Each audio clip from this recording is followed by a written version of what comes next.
Welcome to the Garner Brothers. Are you sick? Are you scared? Are you still scared? Today we're going to be talking about the desolating sickness.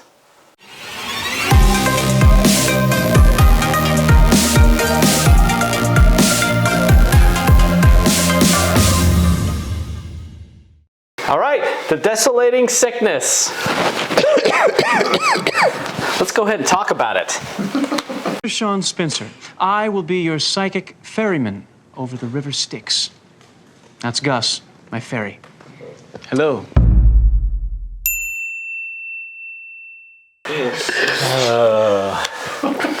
No man knoweth. Thessalonians 5 header says, the saints will know the season of the second coming of Christ. But of the times and seasons, brethren, ye have no need that I write unto you, for ye for yourselves know perfectly that the day of the Lord so cometh as a thief in the night. For all right, should I just start all over? This is... No, keep going, this is good. I don't understand the words you just said. Okay. For when they shall say, peace and safety, then sudden destruction cometh upon them, as travail upon a woman with child, and they shall not escape. But ye, brethren, are not in darkness, that that day should overtake you as a thief. Ye are all the children of light, and the children of the day. Ye are not of the night, nor of the darkness. And in Joseph Smith, translation of Matthew 24 says, now learn a parable of a fig tree. When its branches are yet tender, and it begins to put forth leaves, you know that summer is nigh at hand. So likewise mine elect, when they shall see all these things, shall know that he is near, even at the doors.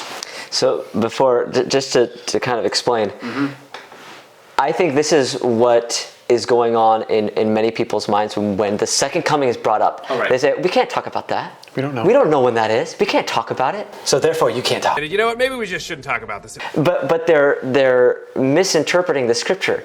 They're thinking the thief in the night. It's supposed to come as a surprise to us. And the problem is that they're wrong. It's not. Actually, it's supposed to come as a thief in the night to those who aren't watching, those who are sleeping, like our last video. But to us, we are not in darkness. Chapter 4, verse 4. Children of the light. You're not in darkness. You're children of light. You will know the season. And it's a moot point anyway, because we're going to be in Zion. Oh, right. It's not like we're not going to know. Right. Yeah. Inconceivable! You keep using the word. I don't think it means what you think it means. Definitions.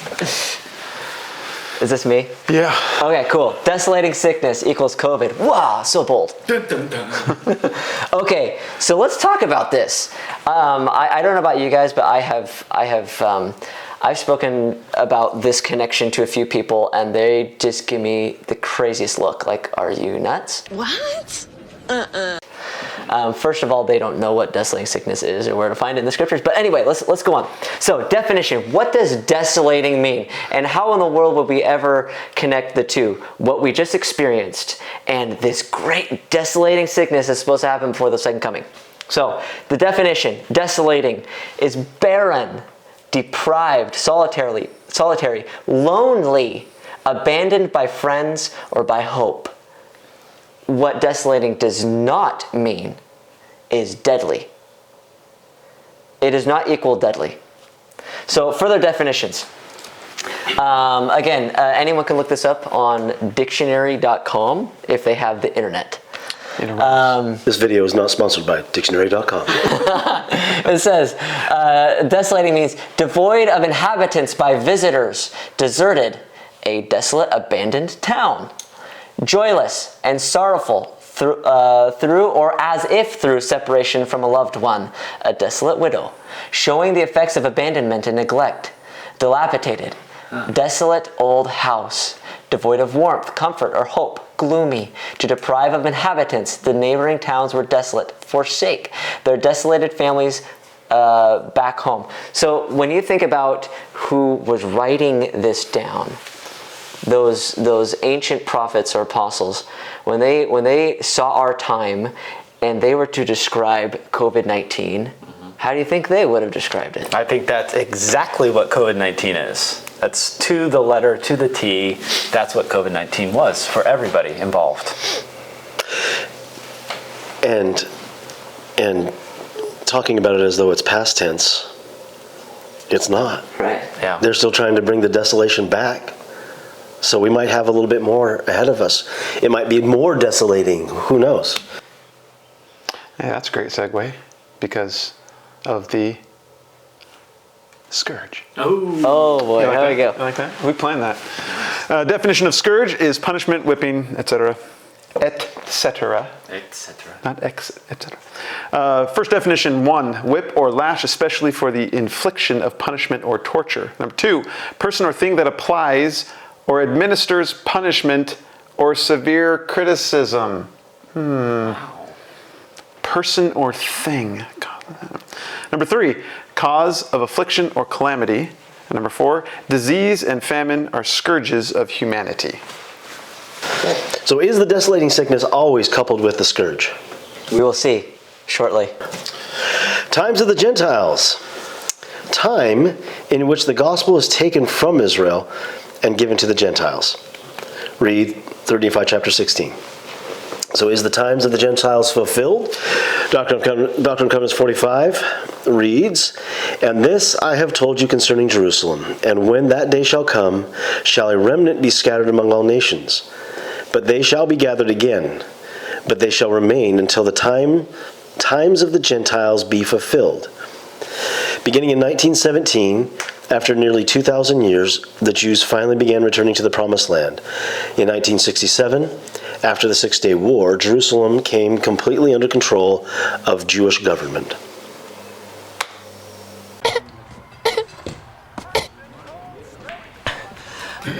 I think I'm getting the black lung, Bob.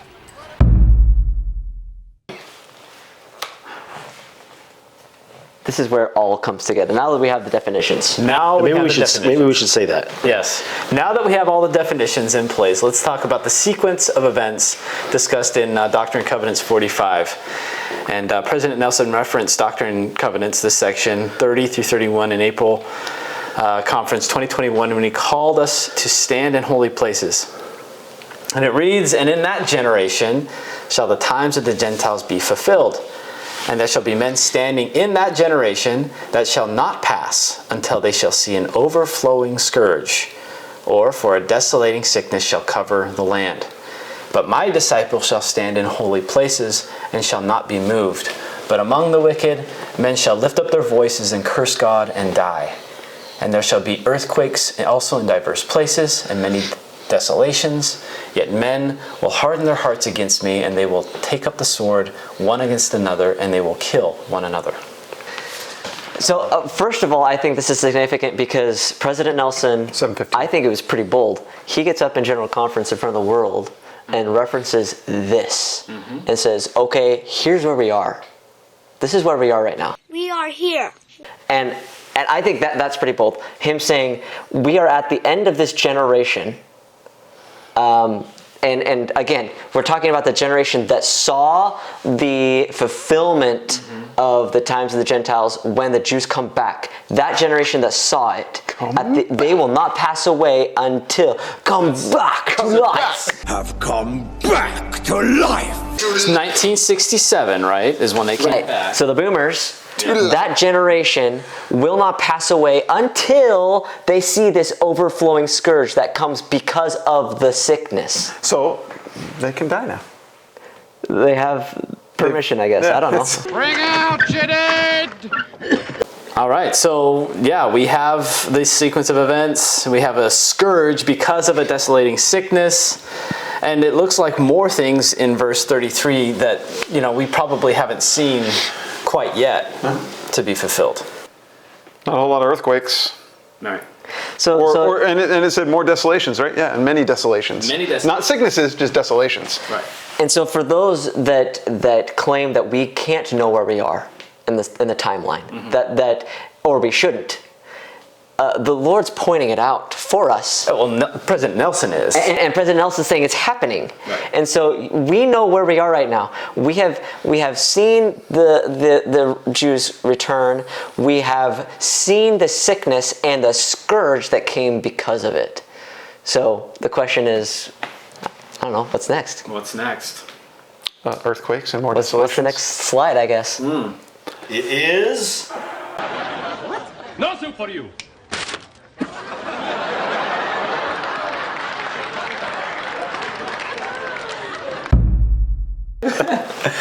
The Scourge. Was that me? I talk a lot. You talk too much, Eddie. Oh, good. Okay, so has the scourge begun? We have the sickness. John brought the mask today. I did.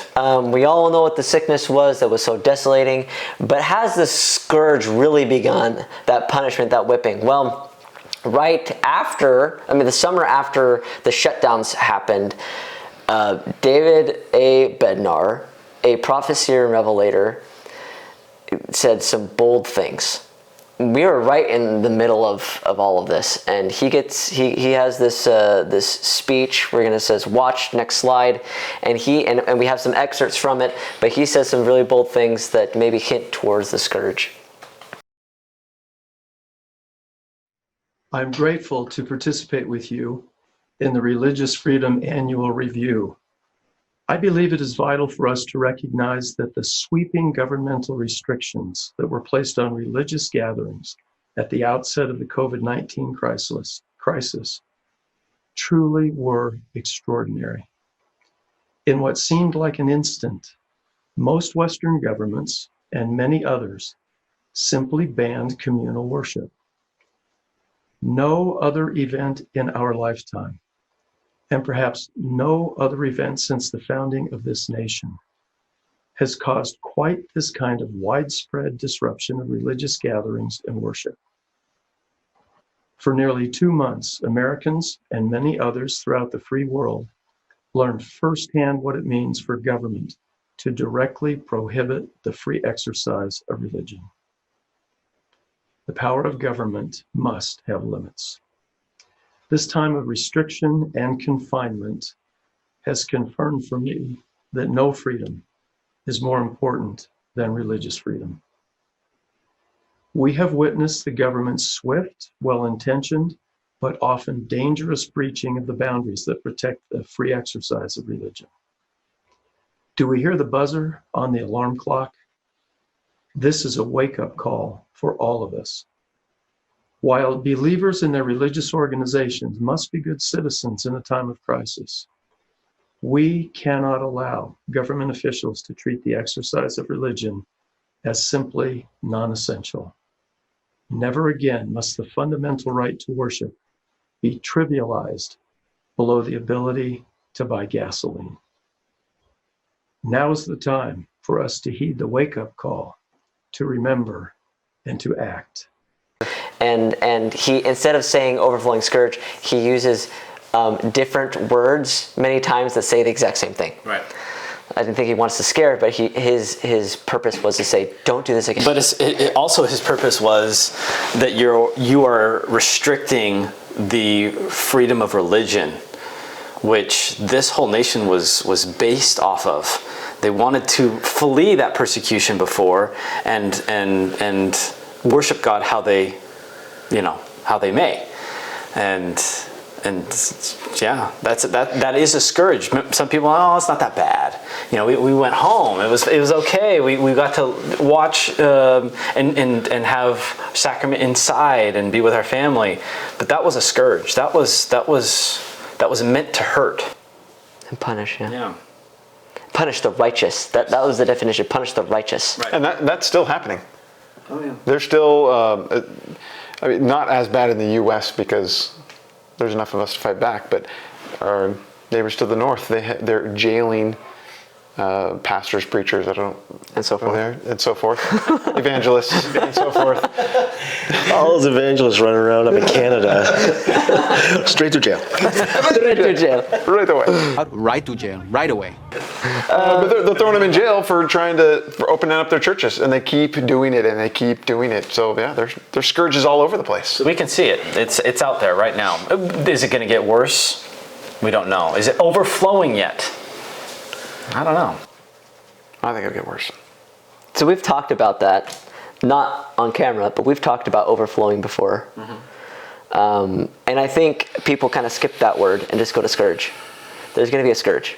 But why do they put why overflowing? Why did the Lord say overflowing scourge? It's a weird word to use. It is literally overflowing. Well, and I think that it's because in every department, in every facet of government, maybe even within communities and households, it's overflowing. It's everybody is taking part of it, part in it. And they are they're going beyond the boundaries that they were given. They're going beyond their purview, what they were elected for, and those who weren't elected, what they are asked to do, they're going beyond, and that's making it more scourageous. That's a word. For a visual, in order for something to overflow, you that's my water. Yeah, you have to continue to add to it. I'm not actually going to do it because that's my water. You have to continually add. So if you imagined if I was pouring Blaine's water in here, to get it to overflow, I'd have to keep adding more. So in order for this overflowing to occur, there has to be more and more. So basically, us, in this cup, we're like, oh, this can't possibly. This has got to be it, right? But it's just going to keep coming and coming. And if you think of it as the scourge, if you think of it as a whipping, it's like, whoosh, and then I can handle, and you get another one, and another one. Yeah. And I was going to say I hate to bring this up, but I don't hate to bring this up again. We know that eventually you have this guy, again, bringing him up, the Antichrist, who will bring more scourge than has happened because of COVID-19. This is going to, what John the Revelator said, is that time is the patience of the saints. That's when he will overcome the saints. So this, I feel like COVID-19 brought on a beginning of a scourge that will happen and overflow and maybe increase for many years now until we get to this Antichrist who will overcome the saints. And what is the point? What is the point of all this? I like our last video, it's a sifting. Are we going to hold strong to the values that we have? Are we going to continue to worship Jesus Christ? Are we going to continue to do the things that we're supposed to in spite of all the things that are happening outside? And what I say unto you, I say unto all, watch.